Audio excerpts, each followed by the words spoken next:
So how's everybody doing?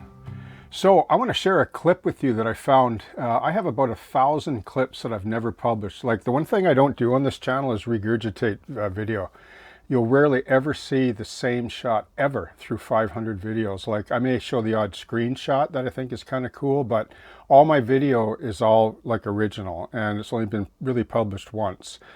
But I do have like about 1,000 clips that fall to the cutting room floor, so to speak, and I keep them and I go through them, and I sometimes think that they would be cool to publish some of those in little snippets like this one here. So settle in for just a minute, and I just want to share to you something I've been just thinking about, like in terms of art, model railroads, and social media, okay?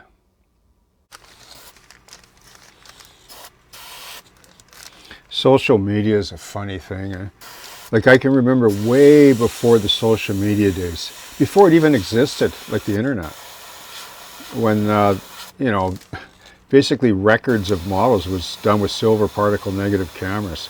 And somebody once told me, like a professional photographer actually told me that, you know what the difference between an amateur and a professional is? And I said, no. I mean, it was sort of a satirical kind of joke, but he said a professional only shows you their good photographs. It's funny because back then you'd take a roll of 36 and only 3 would turn out, right? It's not like today with digital. You can shoot 1,000 in 10 minutes and just pick the best ones, put them up in social media, and everybody thinks you're like a god,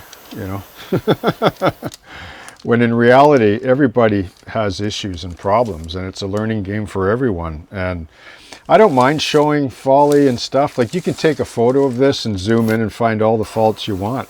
Like, you can do that with anything. Just use a microscope. You can do it with a diamond even, That's the problem with social media. And a lot of people don't want to show the flaws because it's going to hurt their ego, right?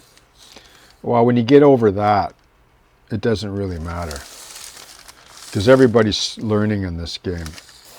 Nobody masters it totally. And the advantage of social media now, not so much like there was with video back in the day, is, you can see it being done, and it helps a great deal. It really does.